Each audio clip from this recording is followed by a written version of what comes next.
of a part-time, long-distance marriage, held together by frequent cross-country trips back and forth as time allowed, and one family vacation together each year.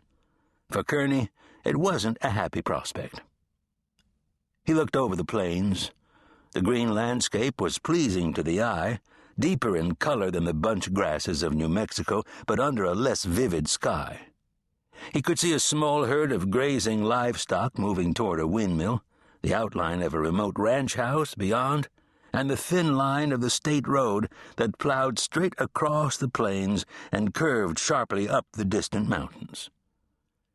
He settled behind the wheel and gave the car some juice, thinking it would be a hell of a lot more fun to drive on to Paso Robles in a little two-seater with the top down and the wind in his face. Kerney arrived in Paso Robles and promptly got lost trying to find the ranch.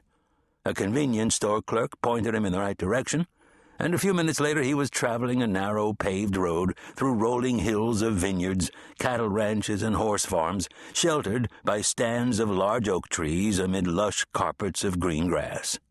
He drove with the window down, finding the moist sea air that rolled over the coastal mountains a welcome change from the dry deserts of New Mexico.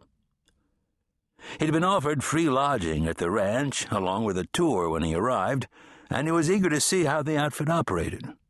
The condition of the horses would tell him most of what he needed to know before deciding whether to buy, but the people who cared for the animals and their surroundings would also indicate whether his money would be well spent.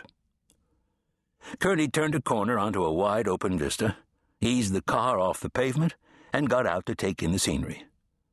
On a hilltop behind and above him stood a large, mission-style villa with a portal consisting of a series of arches supported by Georgian columns and topped off with a red tile roof and overhanging eaves. Paired bell towers with identical arches rose above either end of the second story. 2 vineyards cascaded down the gentle slope on both sides of the villa. Taken as a whole, the place reeked of wealth. To the west, densely treed coastal mountains rose up from a green, rolling valley that wandered down to a creek bed. A sign fronting the ranch road into the valley announced the Double J Ranch. In a series of fenced and gated pastures, brood mares and their foals gathered under shady oak trees.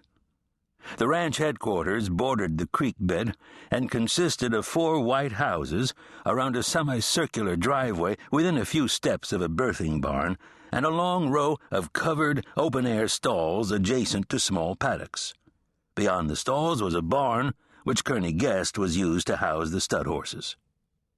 Sarah had asked for pictures, so Kerney got the camera from his travel bag and took some shots, doing a rough mental count of the mares and foals in plain view. There were more than 100, signifying a very large breeding operation. He drove to the ranch and parked near the birthing barn, which had a small office building off to one side. A man in his early 40s stepped onto the porch as Kerney approached. "Mr. Hilt?" Kerney asked as he approached. The man nodded. "The name's Devon," he said with a welcoming smile, extending his hand. "You must be Kevin Kerney."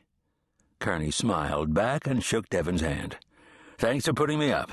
I'm afraid you'll have to share the guest house with another party," Hilt said. "The boss has a buyer coming up from Santa Barbara sometime later today." "That's not a problem," Kerney said as he took a look around. "This is quite a place." Hilt laughed. He stood 6 feet tall in his cowboy boots and had a sturdy frame topped off with curly brown hair cut short. "This isn't the half of it.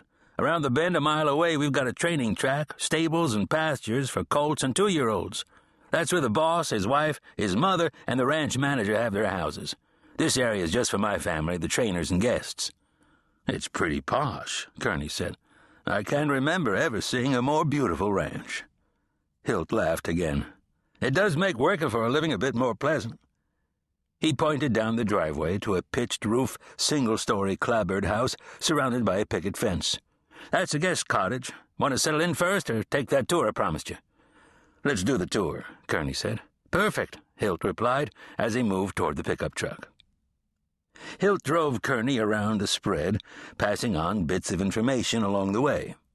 It was a quarter-horse ranch with about 400 head and a breeding program that foaled more than 100 newborns yearly. 4 stallions at stud were syndicated at more than $1 million each. Most of the horses were owned by the ranch.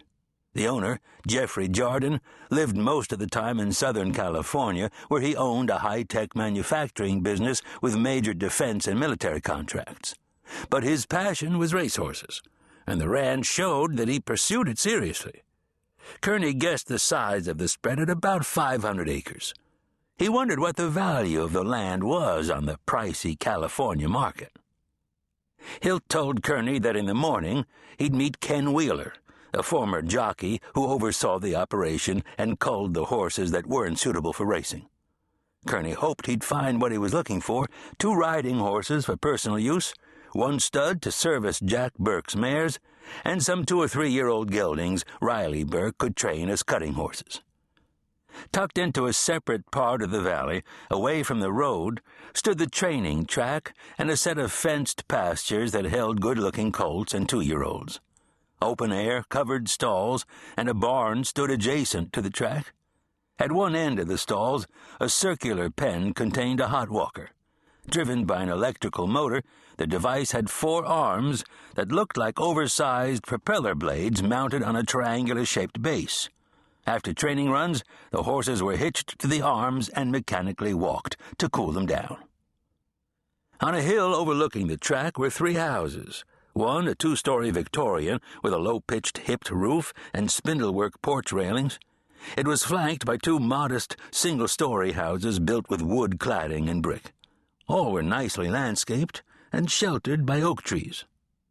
As Hilt pulled to a stop in front of the barn, he pointed at a smaller Victorian house on the far side of the track. "That's where Ken lives," he said. "He'll meet you at the office tomorrow at 7. Want to look at some pretty horses?" "You bet," Kerney said as he climbed out of the truck. Hilt spent the better part of an hour walking Kerney through the barn, stalls, and into several nearby pastures.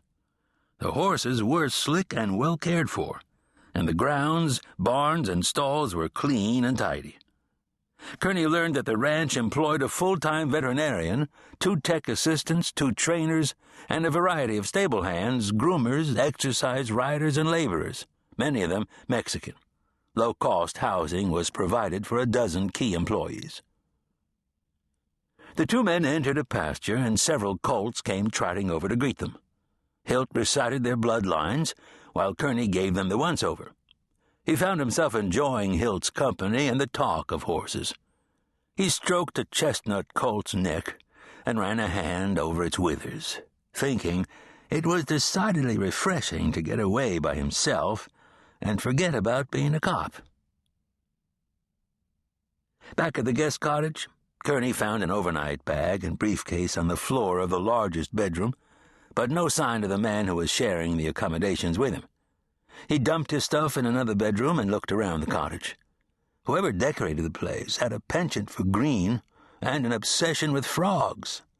The carpet, wallpaper, tile work, and even the kitchen ceiling were all various shades of green.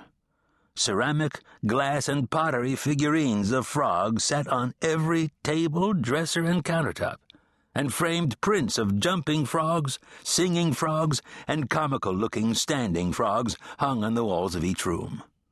It seemed like a big, silly joke that had gotten slightly out of hand. Still, it made him smile. The kitchen was fully equipped and stocked, but Kerney decided to take himself out to dinner and do a little sightseeing before it got dark. Hilt had told him of a good restaurant in a nearby village and given him directions. Kerney changed into a fresh shirt, fired up the rental car, and drove away, pleased with how the day had gone. Always an early riser, Kerney was up at 5. He showered, dressed, and sat on the porch of the guest cottage in the cool pre-dawn air, drinking a glass of juice and enjoying the sounds of whinnying mares in a nearby pasture. Last night, after an early dinner, he'd driven to the ocean in time to watch a spectacular, romantic sunset, which only made him miss Sarah's company. When he'd returned to the ranch, an imported luxury sedan was parked in front of the cottage, and the door to his bunkmate's bedroom was closed. To avoid disturbing the man,